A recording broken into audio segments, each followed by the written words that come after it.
Young tiger NTR sensational director Prashanth Neel direction లో వస్తున్న చిత్రం డ్రాగన్. కన్నడ భామ రుక్మిణి వసంత్ హీరోయిన్ గా నటిస్తోంది.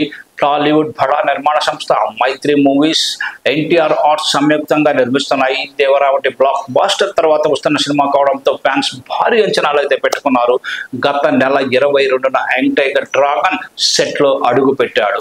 రామోజీ ఫిల్మ్ సిటీలో స్టార్ట్ చేసిన ఈ సినిమా ఫస్ట్ షెడ్యూల్ కర్ణాటకలో ముగిసింది. హై వోల్టేజ్ యాక్షన్ డ్రామాగా తెరకెక్కుతున్న ఈ సినిమాలోని భారీ యాక్షన్ సీక్వెన్స్ ఫినిష్ చేశాడు ప్రశాంత్ నీల్.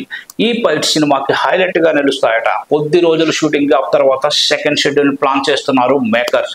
కాగా ఈ సినిమాలో మలయాళ యంగ్ హీరో టోవిన్ థామస్ మరో ముఖ్య పాత్రలో కనిపించబోతున్నాడు.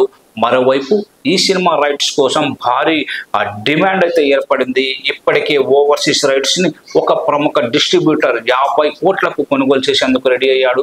కేజీఎఫ్ సంగీత దర్శకుడు రవి బస్రూర్ సంగీతం అందిస్తున్న ఈ సినిమా 25 జూన్ 2026న వరల్డ్ వైడ్ గా రిలీజ్ కాబోతోంది.